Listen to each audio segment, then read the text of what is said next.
Taib. Bismillahirrahmanirrahim. Assalamualaikum warahmatullahi wabarakatuh. Alhamdulillah wassalatu wassalamu ala Rasulillah. Hayyakumullah wa bayyakum wa saddadanillah wa iyyakum ala al-khairi wal huda mahayina. Wa as'aluhu bimannihi wa karamihi ayaj'alani wa iyyakum min ahli al-ilmi wal qur'ani tadabbura wa fikha innahu ala kulli syai'in qadir wa bil ijabati jadir. Baik ayyuhal ikhwatul kiram, kita alhamdulillah masuk ke pembahasan baru, yakni kitabuz zakah. Kita pembahasan masalah apa? Zakat. Tapi insyaallah subhanahu wa ta'ala kita maksimal sampai jam 8 habis salam insyaallah selesai. Soalnya anak agak capek karena sekarang sendiri ya, ngejomblo gara-gara istri anak di Medan. Lahiran kemarin kena musibah kan, pulang naik pesawat enggak bisa balik lagi. Perginya bisa, baliknya apa? Enggak bisa. Jadi insyaallah, jadi pas lahiran anak akan ke sana insyaallah Februari. Jadi semua rumah itu sendiri, nyapu sendiri, nyuci sendiri. Banyak urusan masyaallah. Jadi tidur itu kurang, jadi agak capek, apalagi tadi ngeruqyah tadi kan termasuk lama juga tadi. Jadi insyaallah subhanahu wa taala kita cukupkan nanti sampai jam 8 insyaallah selesai. Jadi seperti itu. Wallahu a'lam bissawab. Baik. Zakat. Perhatikan di sini, yang namanya zakat disebutkan adalah rukun dari rukun-rukun apa? Islam. Rukun itu kapan pondasi? Rukun itu pondasi. Kapan pondasinya rusak, akan rusak bangunannya. Tak berwujud dia. Dan bahkan disebutkan wa fariidatun min faraidihi, dan sebuah kewajiban yang diwajibkan oleh Allah Subhanahu wa taala. Dalilnya apa? Sering kita dengar, Buniyal Islamu ala khamsin. Yang namanya Islam dibangun di atas 5 hal. Pertama, syahadati alla ilaha illallah. Kita bersaksi bahwasanya tidak ada ilah yang berhak disembah selain siapa? Allah Subhanahu wa taala. Bas Allah saja. Wa anna Muhammadan Rasulullah, dan bahwasanya Muhammad adalah utusan Allah Subhanahu wa taala. Wa iqamis shalah, dan menegakkan salat. Wa itaiz zakah, dan membayar zakat. Nah ini dia. Wa itaiz zakah, membayar zakat. Wa hajjil bait, dan berhaji ke rumah Allah Subhanahu wa taala, ke Ka'bah di sana. Wa shaumi Ramadan, dan berpuasa Ramadan. Syuf, sampai apa kata para ulama? Wa qad qurinat bis salati fi 82 ayat. Zakat digabungkan dengan solat dalam satu ayat, itu di beberapa tempat 82 ayat. Cuk. Berarti zakat sama solat sama-sama sebuah hal yang wajib. Nggak bisa Pak, orang solat saja zakat enggak lah, orang solat saja puasa enggak lah, nggak bisa. Apalagi ternyata zakat digabungkan dengan solat 82 ayat. Wajarlah Abu Bakar radhiyallahu ta'ala anhu di zamannya itu memerangi, sampai banyak yang terbunuh juga orang-orang yang tak mau bayar zakat. Sampai begitu kan, Mbak? Jadi disamakan antara orang yang tak bayar zakat dengan orang yang tak mau sholat. Sama. Nggak bisa. Makanya bahaya kita ini untuk meninggalkan zakat. Taib. At-targhibu fi adaiha. Penyemangat kita untuk menunaikan zakat. Banyak dalil Masya Allah yang menyemangati kita untuk bayar zakat. Allah Subhanahu wa ta'ala berfirman, khudh min amwalihim sadaqatan tutahhiruhum wa tuzakkihim biha.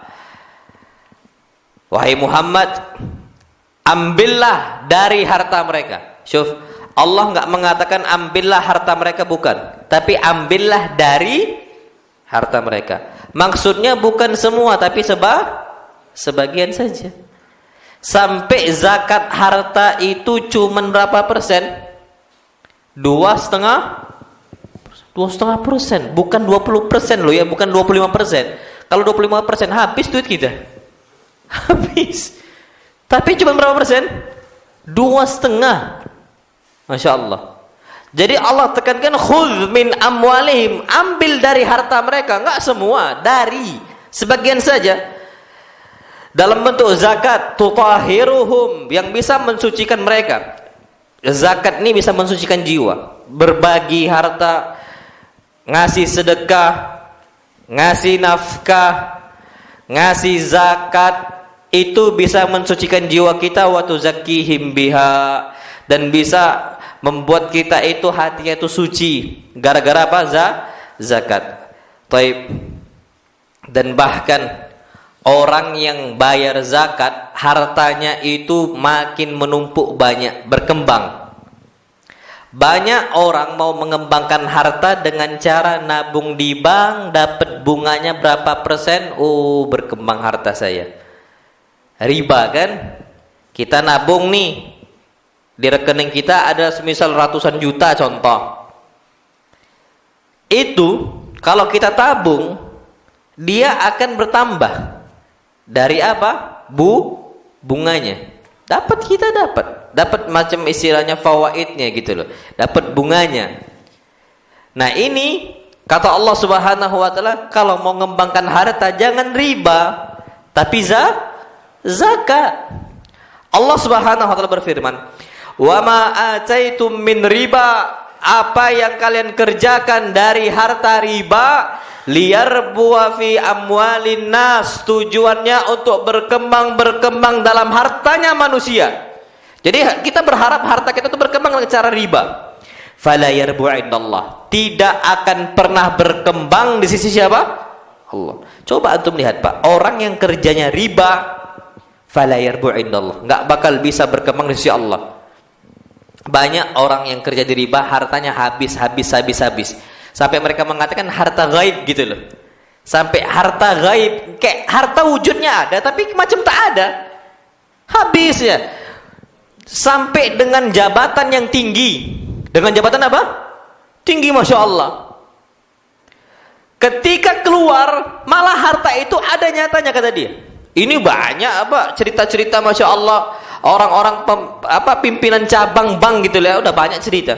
Tapi ketika masih kerja di sana, gajinya tertulis nominalnya itu ada, tapi seakan-akan nggak ada. Ini yang Allah firmankan, fala yarbu indallah, nggak bakal berkembang di sisi Allah Subhanahu wa taala. Tapi apa kata Allah? Sebaliknya, wa ma ataitum min zakah, apa yang kalian berikan dari harta zakat, turiduna wajah Allah, tujuannya untuk kita itu mendapatkan wajahnya Allah Subhanahu wa ta'ala. Kita mengharapkan wajah Allah SWT. Ikhlas untuk siapa? Allah SWT, bukan wajah manusia. Bukan kita sedekah zakat untuk diharapkan dikatakan ini, dikatakan itu. Oh, ini Masya Allah Jawad, Karim, orang yang dermawan, orang yang mulia, dan ingin dipuji. Enggak. Kita zakat, sedekah tanpa sepengetahuan orang lain. Sebagaimana sabda Nabi SAW, kita itu bersedekah dengan tangan kanan kita hatta la ta'lam shimaluhu, sampai tangan kirinya enggak tahu, enggak sadar gitu loh. Jadi enggak ada yang tahu siapapun. Nah, tujuan kita ikhlas untuk Allah SWT. Ulaika humul mud'ifun. Orang yang bayar zakat itu, mereka itulah yang melipat gandakan harta mereka.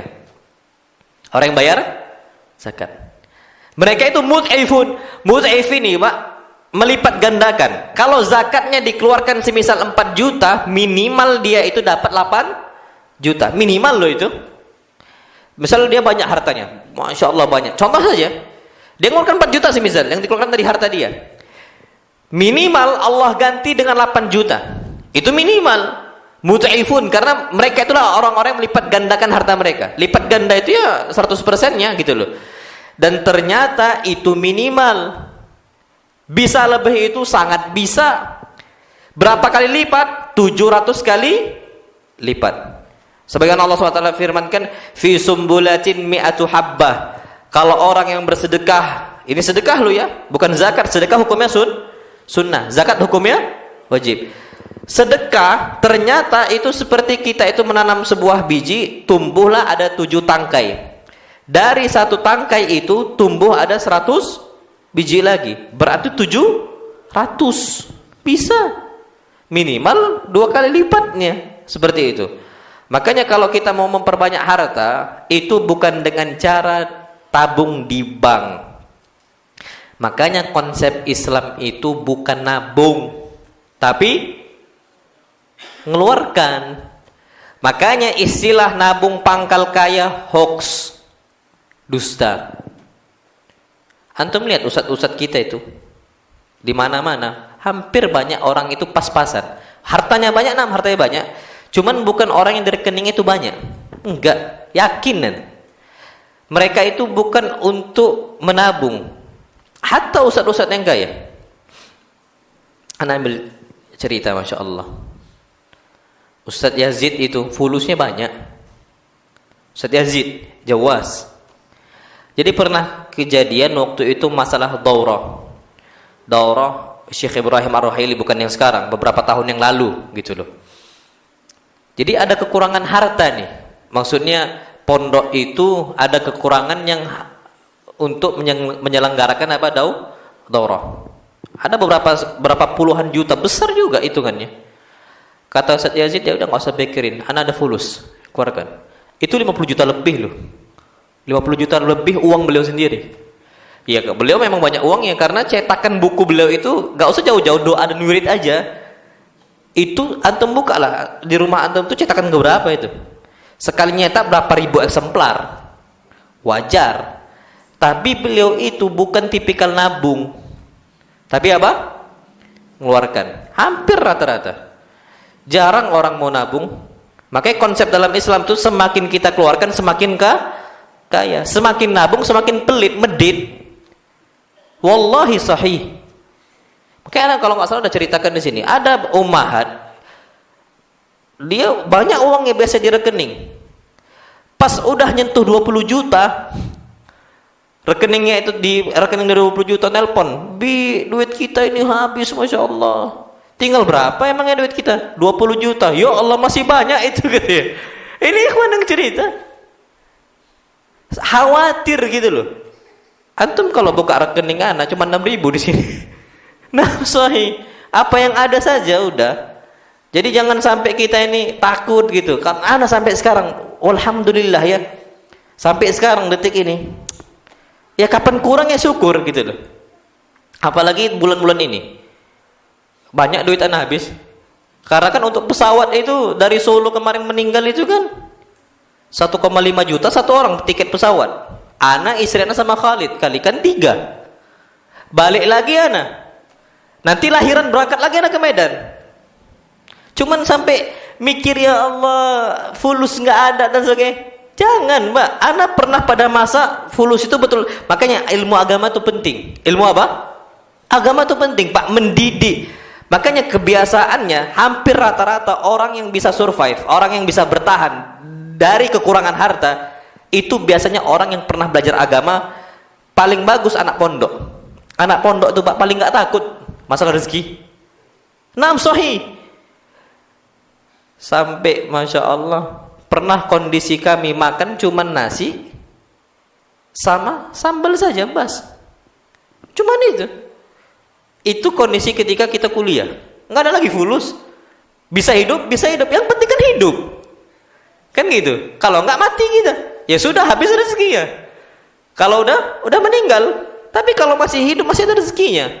Jadi jangan sampai kita khawatir dan sebagainya. Makanya konsep itu kalau bisa mengeluarkan bukan dengan cara nabung. Jangan nabung. Wallahi bakhil kalau nabung itu kita. Malah pikiran kita tuh sumpek, sempit, susah, ribet, ruwet, tengkar terus sama istri. Istri anak nggak pernah ngadu, bang uang kita habis dan sebagainya. Alhamdulillah anak pondok. Makannya ya biasa sederhana saja dulunya di pondok. Jadi kapan sama anak kurang ya udah. Anak sekarang, Mbak, istri anak kan di Medan. Mau makan pakai apa nah? Ya udah. Makannya ke pondok, ya sederhana lagi baliknya makan kita. Ya nggak ada masalah. Kapan nggak bisa makan kita buat mie dan sebagainya. Jadi kalau kapan kurang harta itu Pak biasa gitu loh.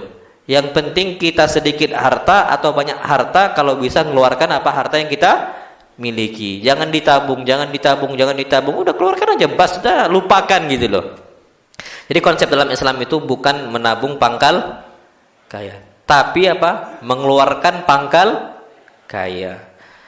Nampaknya sedikit, tapi orang ngira, oh ini banyak nih duitnya.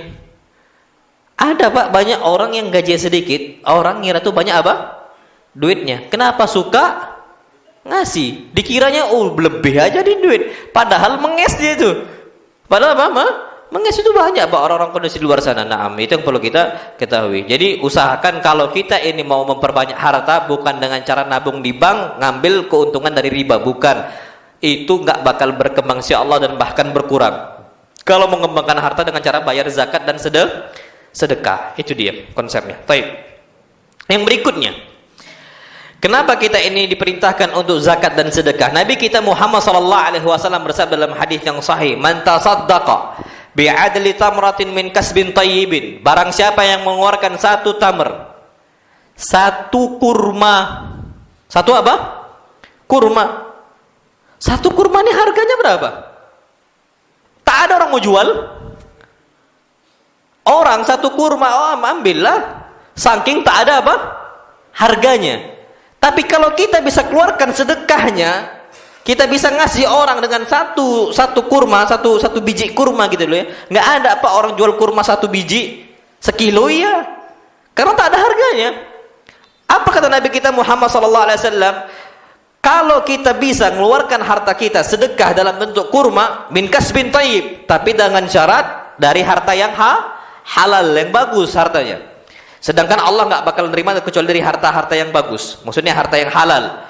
Fa innallaha yataqabbaluha biyaminihi. Maka Allah akan terima dengan tangan kanannya Allah Subhanahu wa taala. Allah terima dengan tangan kanannya Allah Subhanahu wa taala. Syuf, thumma yurabbiha li sahibiha. Maka Allah akan kembangkan hartanya untuk sahibnya, pemiliknya. Pemilik harta tadi.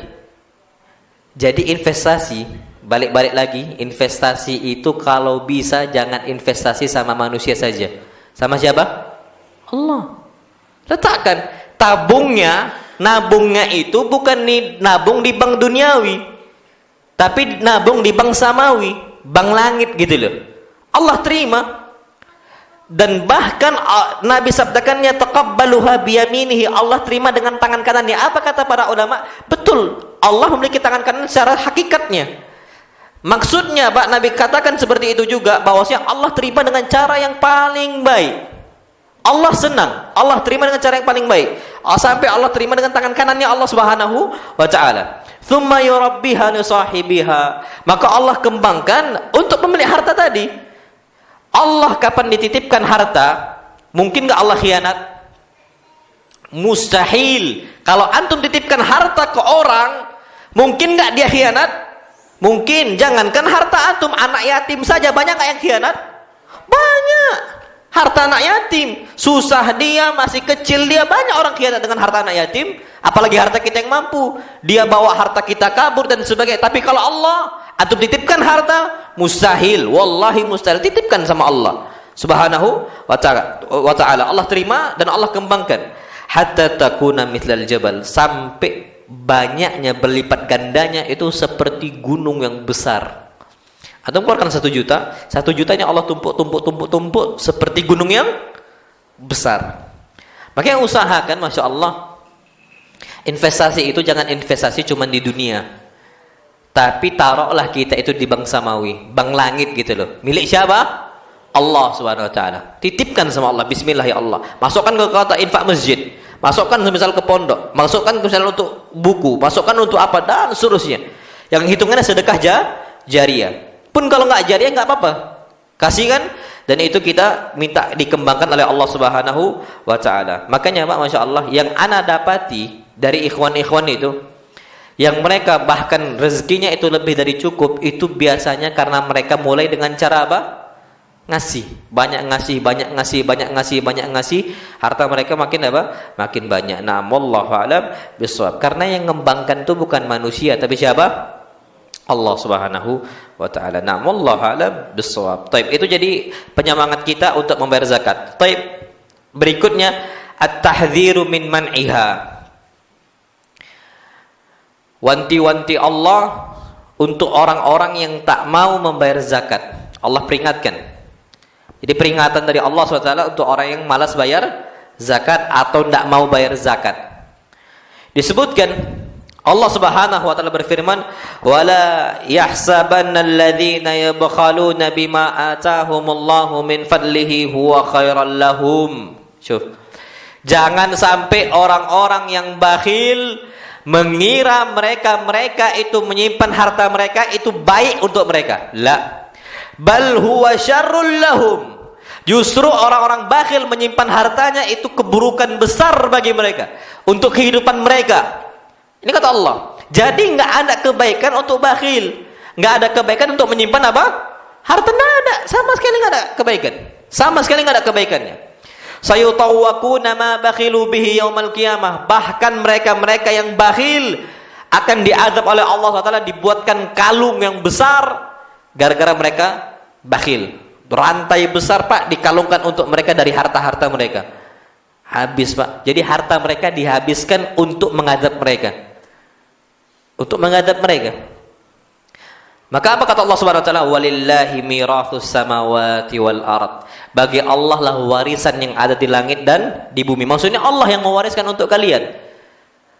Kita pun ngambil warisan dari bapak-bapak kita, yang ngasih aslinya siapa? Allah. Karena aturan warisan datangnya bukan dari nenek moyang kita, dari siapa? Allah. Berarti hakikatnya yang ngasih warisan untuk kita siapa? Allah. Makanya nggak boleh Pak harta waris itu pakai adat istiadat, nggak boleh. Karena hakikatnya harta itu milik Allah, bukan milik bapak nenek moyang kita, bukan. Milik siapa? Allah. Berarti memang Allah yang ngasih. Makanya apa kata Allah SWT? Walillahi mirathus samawati wal ard. Sedangkan milik Allah Subhanahu wa taala warisan yang ada di langit dan ada yang di bumi. Jadi semua milik Allah Subhanahu wa taala. Taib. Sampai Masya Allah orang yang tak mau bayar zakat, sukanya nabung terus, ada adabnya. Jadi nabung itu ada adabnya? Ada. Kapan nggak mau sedekah? Tabung Masya Allah ratusan juta dan sebagainya, tapi bakhil, tapi nggak mau dikeluarkan. Jangan dikira nabung itu mubah tak ada azab. La. Nabung itu ketika dia adalah satu hal yang membuat dia itu bakhil, hukumnya haram. Hati-hati nabung. Makanya konsep dalam Islam balik lagi, bukan nabung pangkal kayak, bukan, karena ada azabnya. Bahkan nabung itu pangkal kemiskinan ketika dia itu nggak ngasih untuk kaum muslimin, nggak dia kasih untuk fisabilillah di jalan Allah Subhanahu wa taala. Apa dalilnya? Allah berfirman, walladzina yaknizuna adz-dzahaba wal fiddah. Orang-orang yang dia itu menyimpan hartanya dalam bentuk emas dan perak. Kalau zaman dulu harta mereka membeli barang dan sebagainya pakai emas dan perak. Zaman kita sekarang pakai apa? Duit rupiah. Sama saja. Orang-orang yang menyimpan harta-harta mereka dalam bentuk emas dan perak, ataupun rupiahnya, ataupun dolarnya, semuanya dia simpan itu Pak, Masya Allah. Wala yunfikunaha fi sabilillah. Dan dia malas keluarkan hartanya di jalan Allah Subhanahu wa taala. Apa kata Allah? Fabashirhum bi'adzabin alim. Seringlah kasih kabar untuk mereka dengan adab yang pedih. Sering-sering kasih mereka kabar adab yang pedih. Tapi jangan pula antum ngomong ada orang yang bakhil. Allah berfirman, walladzina yaknizuna adz-dzahaba wal fiddah. Orang-orang yang dia itu menyimpan emas dan peraknya dan enggak dia keluarkan di jalan Allah, maka kasih kabar gembira untuk mereka agar mendapatkan adab yang pedih. Jangan kayak gitu. Kita nggak pernah tahu, mungkin dia sedekah diam-diam kan gitu, nggak pernah tahu. Medit dibilang dan sebagainya pakai ayat ini nggak bisa. Cuman kita itu bisa mendakwakan secara umum, karena memang hakikatnya hukum asal sedekah terang-terang atau diam-diam. Diam-diam aslinya, mungkin dia diam-diam gitu loh. Ada kalanya kita terang-terang boleh untuk menyemangati kaum muslimin. Untuk apa? Tapi kebanyakan kaum muslimin bersedekah hukum asalnya dengan cara apa? Diam-diam. Nah, tapi kalau dia itu Masya Allah nggak mau membayar zakatnya, nggak mau bersedekah dari harta dia, dan dia simpan numpuk, fabashirhum bi'adzabin alim. Sering-sering kasih kabar gembira untuk dia agar dapat adab yang pedih dari Allah SWT. Takut-takuti dengan ayat ini. Tapi kalau memang betul-betul dipelit lo ya, jangan kita suudzon dan sebagainya. Yang perlu kita ketahui. Apa balasannya? Apa adab pedih tadi? Allah berfirman, yauma yuhma 'alaiha fi nari jahannam. Yang mana pada hari itu, pada hari kiamat nanti, mereka-mereka ini di hari kiamat akan dibawakan oleh Allah Subhanahu wa taala, disiksa dengan cara apa? Fatuqwa biha jibahuhum wa junubuhum. Pinggang dan punggung mereka Allah setrika dengan setrikaan api neraka. Kita sampai untuk saat ini nganggep remeh aja. Kita akan sadar kapan antum nyalakan setrika, nyalakanlah hidup. Hidupkan itu setrika, tempelkan kalau kita mampu. Gak bakal tahan. Ada dulu Masya Allah mantan santri dulu di salah satu pondok bertato, tapi semangat untuk menghilangkan tato itu zaman dulu belum ada sistem apa? Laser tuh belum ada zaman dulu. Tapi dia tuh merasa menyesal ketika ada tato. Kenapa? Kena laknat. Ada hadisnya kan? Ada hadisnya, la'anallahu al-washimat wal mustawshimat. Allah melaknat ini berarti dosa besar. Allah jauhkan dia ini dari rahmat Allah SWT untuk orang-orang apa? Yang mentato dan yang minta ditato. Takut dia. Dinyalakan setrika, ditempel sama dia. Masya Allah, sampai nangis dia. Sampai nangis, tapi dia memang jujur di hati dia mau menghilangkan itu karena siapa? Allah. Nangis itu Pak, kondisi berat sama dia, nggak tahan. Itu setrika di dunia. Gimana dengan setrika Allah dari adab api neraka ini? Fatuqwa biha jibahum, disetrika, digosok oleh Allah SWT pinggang dan punggung mereka gara-gara nabung. Gara-gara apa? Nabung. Gak dikeluarkan sedekahnya. Hadza ma kanaztum li anfusikum fadzuqu ma kuntum taknizun. Inilah gara-gara sebabnya kalian menabung saja. Hadza ma kanaztum li anfusikum. Ini sebabnya kata Allah, gara-gara kalian menabung untuk diri kalian sendiri. Fadzuqu ma kuntum taknizun. Udahlah disiksa Pak. Allah mengatakan rasakan. Ada orang kena musibah, jatuh dari tangga, dibilang, "Nah, rasain." Sakit enggak hati kita? Sakit. Ini Allah Subhanahu wa taala udahlah diadab, disiksa, disetrika, sakit, betul-betul sakit, Mbak. Ternyata ketika dia kena cobaan, dia itu kena istilahnya azab dari Allah, disusahkan hidupnya di akhirat dengan cara disiksa seperti itu, ternyata bukan cukup sampai situ. Allah hinakan lagi, rasakan. Hadza ma kanastum min anfusikum fadzuqu. Rasakan sebabnya ma kuntum taknizun. Dari sebab kalian cuma menabung saja untuk diri kalian. Jadi nabung ada azab. Makanya wajarlah Nabi kita Muhammad SAW memerintahkan kita tiap hari untuk mengeluarkan harta walaupun cuma sedikit, biar tidak suka nabung. Nabi kita Muhammad SAW disebutkan memiliki beberapa dirham atau dinar, lupa nah. Nabi SAW bersabda, "Wallahi ma uhib an tamurra alayya thalathu layal." Demi Allah aku enggak ingin lewat 3 hari dari hariku saat ini, sedangkan dinar ataupun dirham itu masih ada dalam rumahku. 3 malam loh. Maksimal berapa malam? 3 malam. Harus keluar itu dinar, harus keluar itu dirham. Kalau nggak berat bagi Nabi kita Muhammad Sallallahu Alaihi Wasallam, maka wajar Nabi kita Muhammad SAW ini bukan orang penabung, tapi orang yang suka mengeluarkan hartanya. Itu yang perlu kita ketahui. Jadi janganlah kita ini suka apa? menabung dan nggak mau apa membayar zakat. Wallahu alam bisawab. Karena ancaman itu Pak berat. Ancaman wallahi berat sekali. Dan itu apa? Besar bagi kita. Wallahu alam bisawab. Baik. Hadis yang lain. Nabi kita Muhammad sallallahu alaihi wasallam bersabda, "Ma min sahibi dhahabin wala fiddatin." Tidaklah para pemilik harta baik dalam bentuk emas ataupun perak. Kalau zaman kita Pak bisa emas, bisa perak, bisa fulus uang koin ataupun uang kertas dan sebagainya. Baik rupiah kah dia ataukah dolar kah dia, terserah. Ma min sahibi dhahabin wala fiddah. Tidaklah para pemilik harta baik emas ataupun perak la yu'addi minha haqqaha, yang mana dia enggak membayar, menunaikan haknya berupa zakat dan sedekah. Enggak mau dia bayar. Illa idza kana yaumul qiyamati suffihat lahu safaih min nar. Kecuali Allah Subhanahu wa taala akan bentangkan untuk dia api neraka. Allah bentangkan. Fa uhmiya 'alaiha fi nari jahannam. Allah azab dia di neraka jahannam. Fayuqwa biha jambuhu. Maka Allah setrika ini Pak persis sama ayat yang tadi. maka mereka disetrika jambuhu wa jabinuhu wa dhahruhu. Pinggang, punggung, pundak mereka disetrika sama Allah semuanya, Pak. Satu saja bagian sini aja, Pak, disetrika itu sakitnya Masya Allah. Pinggang, punggung, pundaknya disetrika sama Allah SWT. Semua, Pak, disetrika. Sampai di situ kan sampai panas, betul-betul panas. Antum tahu, Pak, Masya Allah, kain kita itu setrika itu ada macam beberapa model. Ada yang untuk wall semisal, ada yang untuk kartun, ada yang untuk bahan apa, linear kan gitu kan istilahnya. Ini Allah Subhanahu wa taala enggak lihat lagi, Pak.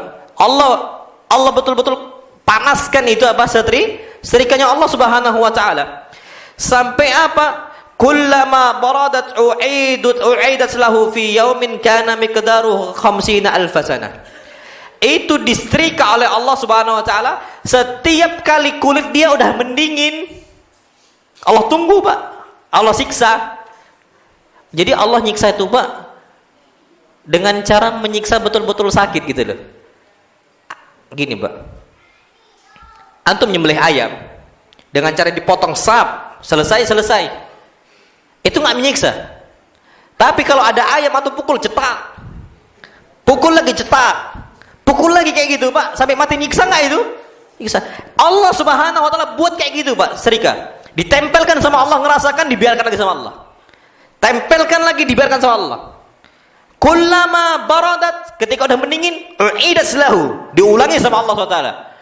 Coba gimana kita itu tersiksa kejiwaan kita dengan adab dari Allah SWT gara-gara nabung, tak mengeluarkan harta kita. Sampai apa kata Allah? Fi yaumin kana miqdaruhu 50,000 sanah.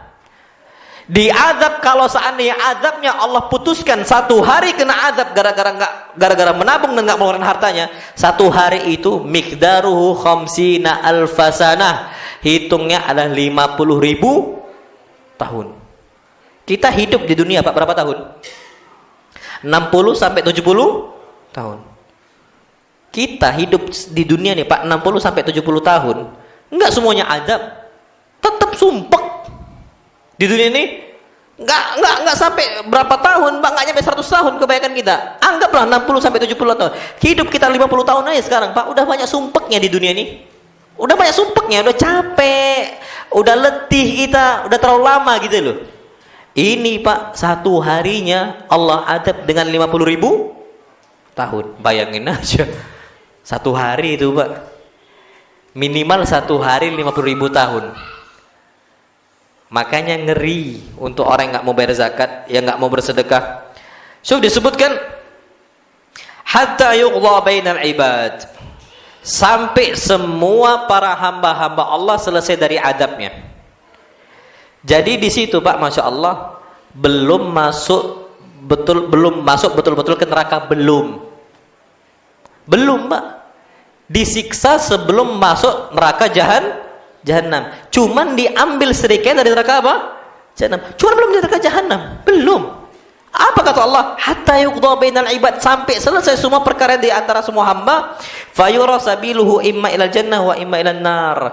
Barulah dilihat apakah dia ini berhak masuk surga atau berhak masuk dua kali, Pak. Jadi disiksa dulu satu hari 50.000 tahun. Sampai selesai semua urusan para hamba. Ketika udah selesai semua, baru Allah Subhanahu wa taala berkehendak. Kapan dia masuk surga, kapan Allah nggak berkehendak, maka dia masuk lagi ke neraka jahanam. Masya Allah, double, Pak. Itu berarti kan ancaman yang keras. Qila ya Rasulullah fal ibil. Gimana ya Rasulullah kalau ibil, onta, bukan dalam bentuk apa? Uang, bukan dalam bentuk emas, bukan dalam bentuk perak, bukan dalam bentuk uang lah, rupiah dan sebagainya. Bentuk ibil, bentuk onta. Faqala wala sahibu ibilin la yu'addi minha haqqaha. Begitu juga untuk pemilik onta ketika enggak mau membayar zakatnya. Kena, na'am kena. Wa min haqqiha halabuha yawma wirdiha illa idza kana yawmal qiyamati butiha laha biqa'in qarqarin aw farma kanat la yafqidu minha fasilan wahida tata'uhu bi akfafiha wa ta'udduhu bi afwahiha kullama marra alayhi aw laha rudda alayhi ukhraha fi yawmin kana miqdaruhu 50 alfasana. Juga sama Pak, Masya Allah, diadab gara-gara ibilnya, gara-gara ontanya, itu sama saja 1 hari 50.000 tahun. Udahlah dia banyak hartanya dari emas dan perak, plus juga onta. Hatta yuqda bainal ibad, sampai selesai urusan dia di antara semua hamba-hamba Allah, fayura sabiluhu imma ilal jannah aw imma ilan nar. Maka dilihat apakah dia berhak untuk masuk surga atau berhak masuk ke dalam neraka jahannam. Makanya Pak, anak tekankan berkali-kali, usahakan ngasih walaupun kita itu sedikit tapi tiap hari. Paling enggak kita berhujah, ya Allah, ana enggak pernah nabung. Ana mengeluarkan harta ana walaupun sedikit. Yang penting tidak nabung. Tapi kalau udah nabung, Masya Allah, dari awal gajian, hari apa kita nimbang karet? Hari Jumat, toib. Hari Jumat, anak tabung sekiannya. Udah niat Pak memang ditabung? Itu jangan. Sebenarnya, biarkan saja. Bas, kecuali antum nabung, tetap antum keluarkan apa? Harta nggak apa-apa. Antum tabung, keluarkan hartanya. Walaupun sedikit tidak ada masalah sama sekali. Yang penting keluar harta.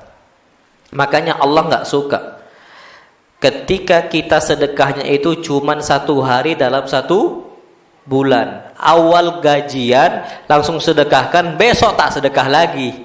Allah nggak suka.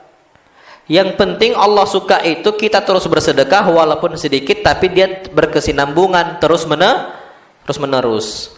Itu yang penting, kita termasuk sikap orang yang tidak menabung. Nah, itu yang perlu kita ketahui. Nah, wallahu a'lam bishawab. Taib. Hukmu mani'iha. Hukum untuk orang yang enggak mau bayar zakat. Disebutkan di sini, zakat adalah sebuah kewajiban yang para ulama telah berijma atas kewajibannya. Enggak ada lagi, jangan sampai ada ngomong bayar zakat, dia mengatakan oh enggak lah, khilaf para ulama. Ada yang mengatakan tak wajib, dusta itu. Semua ulama dari zaman salaf, zaman dahulu sampai zaman khalaf, zaman sekarang, semua mengatakan bahwasanya zakat hukumnya wajib. Kadang-kadang ada aja orang nyeleneh, mungkin nggak tahu satu saat nanti ngomong zakat tak wajib. Lah zaman kita sekarang aja ada yang ngomong sholat tak wajib kok. Ada nggak? Ada. Alasannya udah ma'rifat. Udah apa? Udah makrifat makomnya gitu loh. Ada. Nanti ke depannya zakatnya juga sama. Mungkin udah ada orang mengatakan zakat itu tak wajib. Mungkin kita nggak tahu. Kalau sholat aja bisa dia ngomong nggak wajib, apalagi zakat lebih mudah bagi dia untuk mengatakan tak wajib. Sedangkan itu udah ijma para ulama. Nanti Pak, akhir zaman tuh makin banyak orang-orang yang aneh. Yang ngomong bukan orang awam. Yang ngomong itu orang memiliki ilmu. Ada loh Pak, lulusan Azhar, Mesir, mufti Australia, doktor lo ya, Al-Azhar, Mesir. Lulusan mana Mesir. Ilmunya banyak, cuman liberal. Dia ngomong apa? Khomer halal. Coba tuh. Fatwanya apa? Di YouTube lah lihat. Fatwanya itu dia pakai peci. Ngomongnya pakai peci, pakai baju keagamaan. Ngomongnya khomer apa? Halal. Banyak itu Pak. Kedepannya akan banyak kejanggalan-kejanggalan yang terjadi dari orang-orang du'atun ala abwabi jahannam. Para da'i yang menyeru orang untuk masuk ke dalam neraka apa? Jahannam. Nah, itu dia. Banyak da'i-da'i seperti itu. Makanya nas'alullah as-salatu wal afiyah. Jadi kalau ada orang mengatakan tak wajib zakat, itu orang jahil murakkab. Orang jahil kuadrat. Jahil, betul-betul jahil. Karena para ulama telah sepakat bahwasanya hukum zakat adalah wajib. Washtaharat syuhratan ja'alatha min daruriyatid dini bihaitsu law ankara wujubaha ahadun kharaja 'anil Islam. Syuf. Sampai itu disebutkan termasuk daruriyat ad-din. Suatu hal semua orang tuh udah tahu hukumnya. Sampai anak kecil pun tahu hukum zakat adalah wajib. Kalau ada yang mengingkari kewajiban zakat, kata beliau, kharaja an dinil Islam. Dia keluar dari agama Islam. Kalau ada yang mengatakan zakat tak wajib, kafir. Kafir, nggak ragu lagi. Kafir dia. Kita ajak dia, kalau dia mengatakan seperti itu, udah kafir. Dan ini kata semua para ulama, kharaja anil Islam. Makanya wajarlah Abu Bakar memerangi orang tak mau bayar zakat. Kafir kok. Gimana? KTP-nya Islam. Kalau zaman dulu identitas mereka Islam, belum ada KTP, tapi mereka ngakui muslim. Ana muslim. Kata dia, ana usolli, saya sholat. Tapi dia mengatakan tak wajib zakat. Diperangi enggak sama Abu Bakar? Diperangi, kafir, udah dihukumi. Nah, kalau ada, kata beliau di sini, kalau seandainya ada yang mengingkari kewajiban zakat, kharaja anil Islam, dia telah keluar dari agama Islam, atau istilah zaman kita sekarang murtad dia. Wa qutila kufra. Dan dia dibunuh harus karena telah kafir. Tapi jangan serampangan, tak mau bayar zakat, pulang kita ke rumah bawa pisau, nggak bisa. Itu semua harus pemerintah, nggak boleh. Kalau pemerintah nggak nganggap, istilahnya nggak membunuh dia, ya jangan pula kita bunuh. Hatta dia kafir. Karena kalau sembarangan kita bertindak, itu nanti akan banyak kekacauan. Banyak orang salah berijtihad, ngebom sana, ngebom sini, ya kan? Banyak udah itu Pak, sekarang suka-suka dia sendiri. Oh, kamu zina, saya rajam, wajib hukumnya rajam. Siapa kita? Akan kacau seandainya kita ini tidak menyerahkan kepada pemerintah. Nah, itu yang perlu kita ketahui. Jadi dalam Islam, kalau dalam negara Islam yang menegakkan hukum Islam, maka dia ini dibunuh karena dia itu telah kafir. Sebagaimana Abu Bakar memerangi orang-orang yang tak mau bayar zakat gara-gara tidak menganggap kewajiban zakat. Illa idza kana haditsa ahdin bil Islam, kecuali dia baru masuk Islam, belum tahu hukum zakat, wajar. Masih baru belajar, nggak tahu apa-apa, maka jangan pula tiba-tiba kita perangi, kita kafir-kafiri. Nggak boleh. Kamu nih nggak bayar zakat, kafir kamu. Itu ngawur itu. Dakwah orang tuh banyak di luar kayak nambah, mudah mengkafirkan untuk orang yang tak mengetahui hukum. Banyak itu Pak orang seperti itu. Nasallallahu alaihi wasallam. Ini dakwah dengan cara yang tidak hikmah, atau dakwah dengan cara yang tidak bijak. Itu yang perlu kita ketahui. Fa innahu yu'dzar bi jahlihi al ahkam. Karena orang seperti ini dikasih udzur karena dia tidak mengetahui hukum. Seperti itu. Dia Islam tapi tak sholat, iyalah wajar. Di zamannya Nabi SAW ketika mengutus Mu'adz, pertama kali yang didakwahkan itu apa? Syahadat, baru sholat, baru puasa, baru zakat. Kalau nggak tahu dia, ya wajar. Ada orang baru masuk Islam nggak tahu cara sholat, wajar dia tak sholat. Sambil belajar dia ketahui dan sebagainya, maka itu yang perlu kita ketahui. Tapi kalau dia udah faham Islam, udah tahu Islam, tak mau bayar zakat, dan dia sampai mengatakan dengan terus terang zakat tak wajib, maka hukumnya kafir. Itu yang perlu kita ketahui. Nah, wallahu a'lam bishawab. Isya ya. Nah, adzan, fadhil adzan dulu.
La ilaha illallah Allahumma rabb hadhihi ad-da'wati tammah salatul qiyamati. Baik. Kita lanjutkan. Jadi untuk orang yang mengatakan bahwa zakat tak wajib, hukum apa tadi? Kafir. Tapi ingat, kalau ada orang mengatakan hukumnya tetap wajib, tapi dia nggak mau bayar karena bakhil, karena pelit, ini tak dihukumi apa? Kafir. Nggak dihukumi kafir, beda hukumnya. Sama orang sholat, dalam perkara sholat, dia mengatakan sholat tak wajib, kafir dia. Tapi kalau dia mengatakan sholat itu wajib, tapi saya malas, maka dia tak kafir. Beda. Itu yang perlu kita ketahui. Jadi kalau ada orang tak sholat, jangan bilang, oh kafir nih. Semisal dia sholat bolong-bolong, kamu nggak sholat nih, kafir kamu nih. Padahal dia mengatakan bahwasanya sholat itu hukumnya bahwa wajib. Tapi ada satu hari dia itu bolong semisal dan sebagainya, karena dia itu memang lagi malas atau apa dan sebagainya. Tapi dia ini tetap dosa sangat besar. Itu yang perlu kita ketahui. Tapi nggak langsung dikatakan kafir. Baik. Kalau ada orang yang tak mau bayar zakat, dia ini mengatakan hukumnya wajib, tapi dia nggak mau bayar zakat. Nah, orang seperti ini disebut oleh para ulama alil hakim an ya'khudhaha minhu qahra. Maka hakim pemerintah wajib mengambil harta dia dengan cara paksa. Qahrannya dengan cara apa? Paksa ambil, nggak apa-apa. Wa ya'khudha nisfa malihi 'uqubah. Plus tambahkan lagi ambil setengah harta dia. Apa setengah harta dia? Dan masya Allah hukumnya dalam bentuk hukuman. Jadi gini, ambil zakat 2,5% plus setengah harta. Ngeri nggak itu? Bukan dari setengah zakat loh ya, bukan dari setengah zakat yang keluarkan, setengah harta. Anda ambil contoh, orang punya 100 juta uang, sampailah dia itu 1 tahun, wajib dia keluarkan zakat. Keluarkan berapa? 2,5%. Berarti berapa kalau 2,5%? 2.500.000. Nah, 2.500.000. Sedikit nggak itu? Sedikit lah. Kalau dari harta 100 juta, sedikit. Harta 100 juta, bukan 25 juta. Kalau 25 juta iyalah banyak. 25%. Cuman diambil 2,5%. Berarti dikeluarkan cuma 2,5 juta dari 100 juta. Sedikit sekali itu. Tapi ketika dia nggak mau bayar zakat, diambil 2,5 juta, sisa berapa? Berarti 100 kurang 2,5. Sisanya itu Pak bagi 2. Diambil hartanya setengahnya. Jadi lebih besar zakatnya atau hukumannya? Hukumannya. Makanya janganlah kita itu main-main dengan syariat Allah Subhanahu wa ta'ala. Rugi sendiri, apa susahnya bayar 2,5 juta? Oke, taib. Kita biar paham itu sedikit, itu gini. Kita punya uang 10 juta. Disedekahkan 250.000. Kalau 1 juta mungkin kita nganggap itu suatu hal yang besar lah. Oke, kita ringankan sedikit. 10 juta. Kalau 2,5% berarti berapa yang keluar? Sedikit nggak itu? Sedikit nian Pak, sedikit nian itu. Nggak banyak. Masih aja orang pelit nggak tahu lagi. Wallahu alam. Itu udah sedikit, terlalu sedikit itu. 250.000 dari harta yang dia miliki selama 1 tahun. Misalnya ini contoh saja, contoh. Walaupun itu belum nyampe nisab zakat, kita tuh meringankan saja biar kita paham bahwasanya harta yang Allah pinta itu, yang Allah wajibkan, yang Allah bebankan untuk umat, cuman 2,5%, sedikit sekali. Tiba-tiba kita nggak mau bayar zakat, kena hukuman dari Allah. Hukumannya itu adalah sisa harta dia berapa dari zakat yang sudah diambil, setengahnya dibagi 2, setengahnya diambil. Jadi lebih besar hukumannya dibandingkan zakatnya. Mana dalilnya? Hadis Nabi kita Muhammad sallallahu alaihi wasallam, fi kulli ibilin sa'imatin fi kulli arba'ina ibnatul labun. Orang yang memiliki onta yang digembala yang bukan diarit. Jadi dia dibebaskan, sangat dikeluarkan dari kandangnya. Makan dia sesuka dia, kita nggak mengeluarkan beban untuk biaya ngarit, kita nggak capek lagi, dia nggak nyari sendiri. Onta itu 40 nisabnya dikeluarkan zakatnya ibnatul labun. onta dalam bentuk ibnatul labun. Nanti kita sebutkan apa itu ibnatul labun. Nah, ketika dia nggak mau bayar zakat, kata Allah SWT, wa man mana'aha fa inna akhiduha wa syatra malihi uzmatun min azamati rabbina tabaraka wa ta'ala. Tapi kalau dia nggak mau bayar zakat, aslinya satu loh yang diambil. Satu diambil, sisa 39 onta. Dari 39 tadi bagi 2, setengahnya diambil untuk kaum muslimin. Rugi nggak? Rugi. Hukuman dari Allah, min azamati rabbina tabaraka wa ta'ala. Hukuman dari Allah Subhanahu wa ta'ala ketika dia enggak mau bayar zakat. La yahillu li ali Muhammadin minha syai', kata Nabi. Aku mengatakan diambil itu memang tak halal untuk Muhammad dan keluarga Muhammad satu pun dari harta zakat. Jadi Nabi kita Muhammad SAW itu enggak boleh makan dari harta sedekah. Enggak boleh makan dari harta zakat. Bedanya mana zakat dengan hadiah? Kalau hadiah boleh. Contoh gini. Nabi ini kondisinya kurang nggak hartanya? Kurang. Tapi Nabi bukan miskin, Nabi orang kaya. Tapi sering sekali Nabi itu hidup dalam kondisi sulit dan kekurangan. Gara-gara Nabi suka mengeluarkan harta. Toib. Kalau ada semisal uang kota infak untuk fakir miskin di masjid semisal, untuk orang tak mampu dikeluarkan di masjid. Uang kota infak itu gak boleh dikasih untuk Nabi kita Muhammad sallallahu alaihi wasallam dan keturunan Nabi kita Muhammad sallam. Ada orang keturunan Nabi, dzurriyyah Nabi. Kalau istilah zaman kita sekarang Habib itu nah. Habib itu tak boleh diambil dari harta zakat. Ada zakat masjid dikasih itu tak boleh. Enggak boleh. Tapi boleh dalam bentuk hadiah. Apa bedanya? Hadiah ini orang ngasih langsung. Fadhal untuk antum hadiah dari ana. Kalau hadiah ini umum. Kalau sedekah khusus untuk orang fakir miskin dan untuk 10 orang yang dijanjikan oleh Allah SWT. Orang kaya boleh nerima hadiah. Ada orang kaya yang Masya Allah gak ketulungan semisal. Antum ngasih uang untuk dia boleh gak? Boleh dalam bentuk hadiah. Tapi kalau dia dikasih hadiah dari kota infak, ngawur itu. Makanya antum tahu kan kasus yang waktu itu yang satu lembaga kemanusiaan yang ownernya kecipratan dari uang lembaga tadi. Maksudnya uang kemanusiaan tadi. Tahu kan itu? Itu ngawur itu. Lembaga kemanusiaan. Ana, Masya Allah. Ana itu termasuk influencer di situ. Dibebankan untuk apa? Kajian, ngisi dakwah, mengajak mereka untuk apa? Kaum muslimin untuk mengeluarkan harta agar untuk istilah kemanusiaan.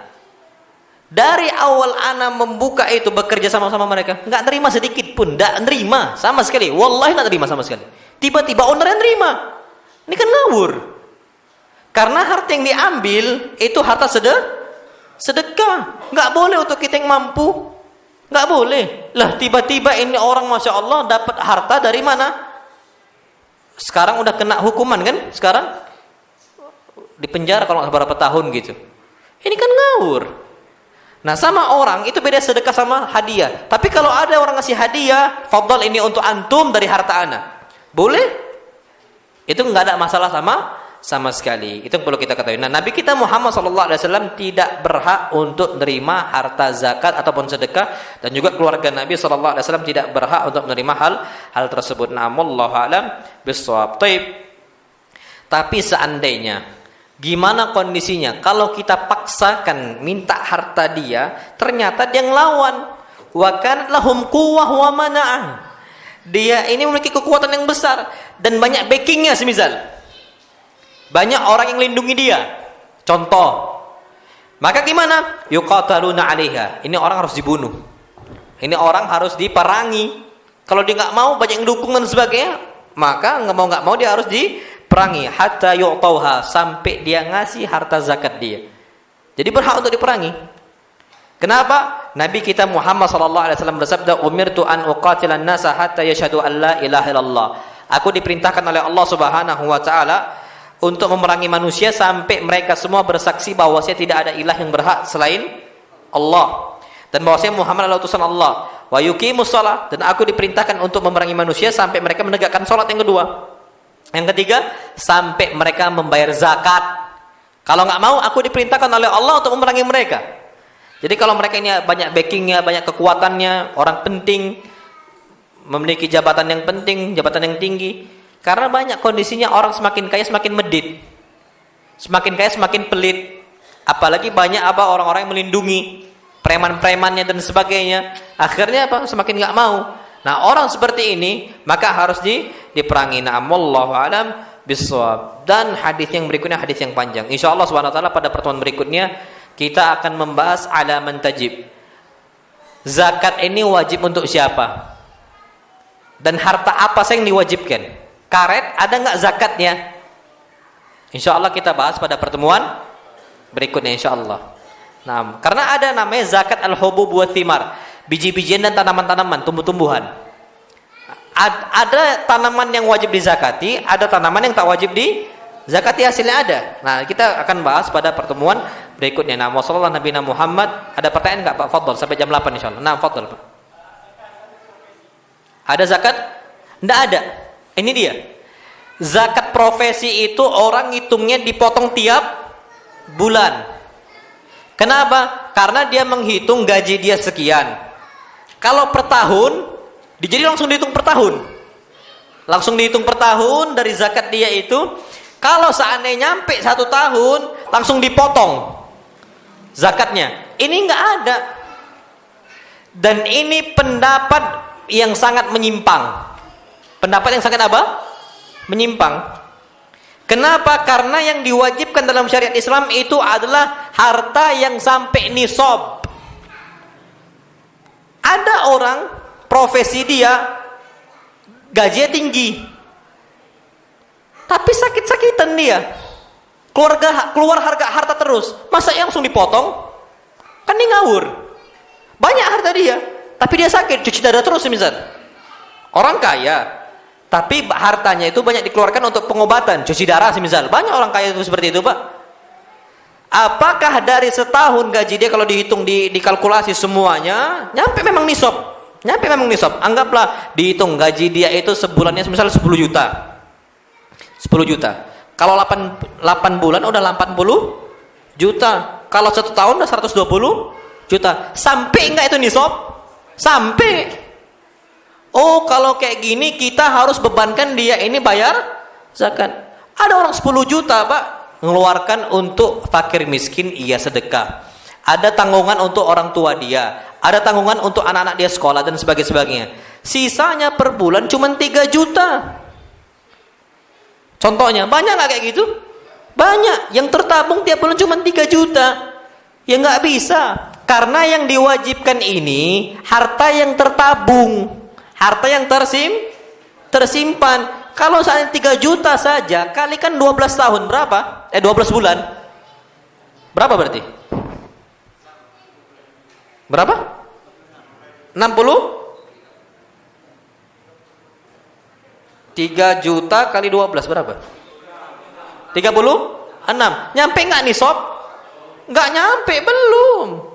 Jadi hitungannya itu, karena fungsi zakat itu untuk mengeluarkan dari harta yang ditabung.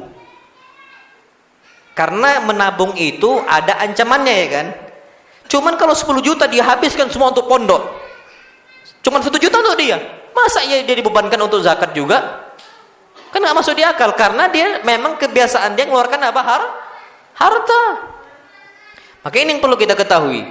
Jadi hitungan kita itu bayar zakat itu bukan dari zakat profesi. Nggak ada zakat profesi. Zakat profesi itu dia dipotong tiap bulan. Ini ngawur ini mah. Itu namanya malak. Pemalakan harta.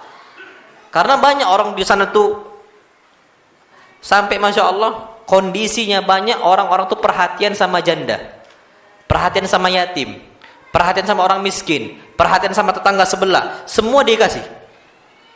Sampai dia nerima harta itu cuma sedikit saja untuk dia sama keluarga dia.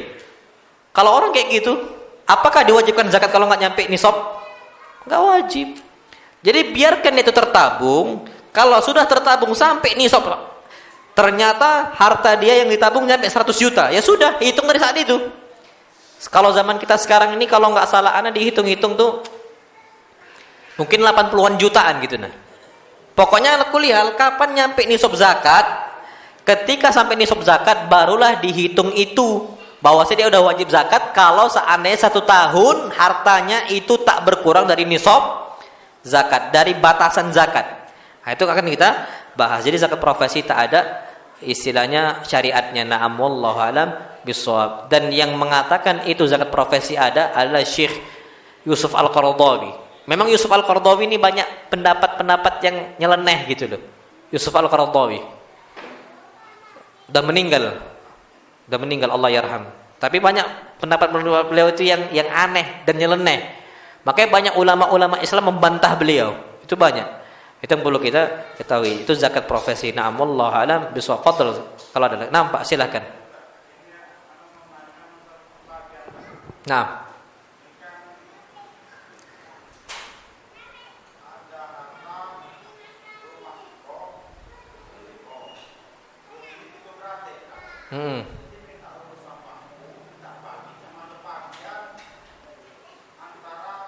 Tiga orang ini. Iya. Iya.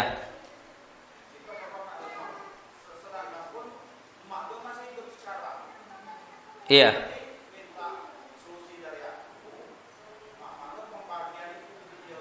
Iya. Kebun satu. Iya. Iya.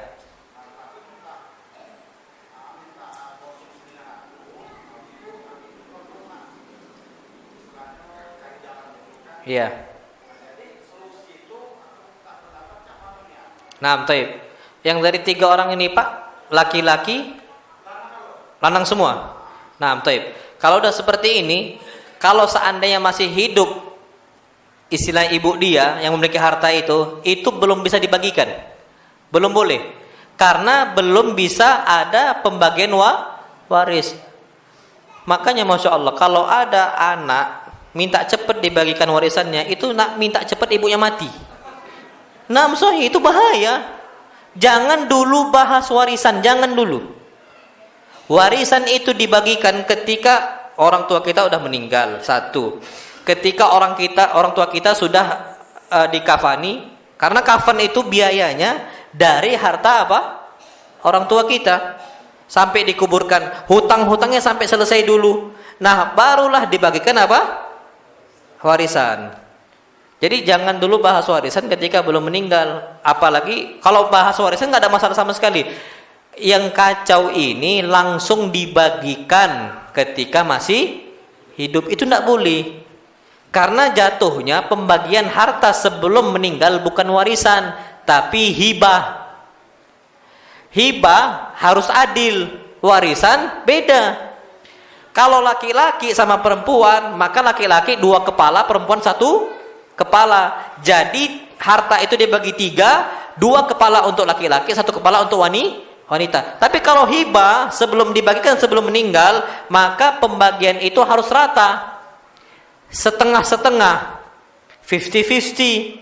Nah, itu kayak gitu. Jadi beda antara hibah dengan warisan.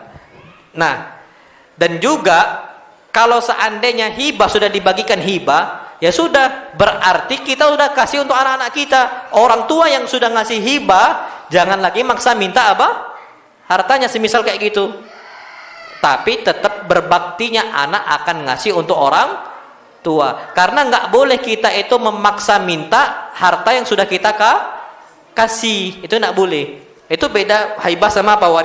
Warisan. Nah, jadi warisan ini kebetulan 3 orang. Caranya gimana pembagiannya?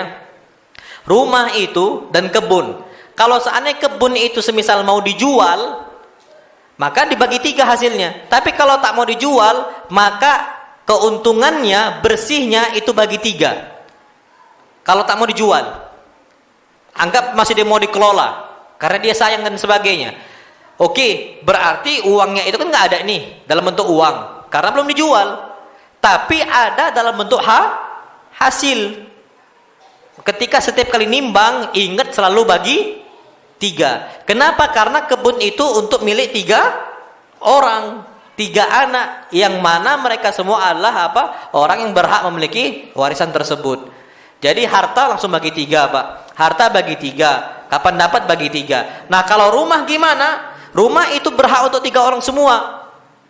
Nggak ada masalah sama sekali. Dia berhak tinggal situ, berhak tinggal situ. Tapi kalau dia ini mau dijual, maka harta dari 3 tadi itu dijual dan dibagi 3. Kalau semua adalah anak laki-laki. Ini gampang Pak, karena semua laki-laki. Jadi tinggal dibagi saya 3 seperti itu. Tapi kalau seandainya ada 2 laki-laki, 1 perempuan, berarti dibagikan dihitung saja. 1 laki-laki berapa kepala tadi? 2. Jadi 2, 2, 1. Berarti harta tadi bagi 5, 1 untuk perempuan, 2 untuk laki-laki, 2 untuk laki. Itu cara gampangnya, secara ringkas ya. Jadi seperti itu Pak. Nah tapi kalau seandainya nggak mau dijual, kebun tadi tetap mau nggak mau bagi 3. Bagi 3 hasilnya. Milik bersama itu, karena itu yang perlu kita ketahui. Na'am wallahu a'lam bishawab. Jadi seperti itu Pak. Fadhal yang lain silahkan.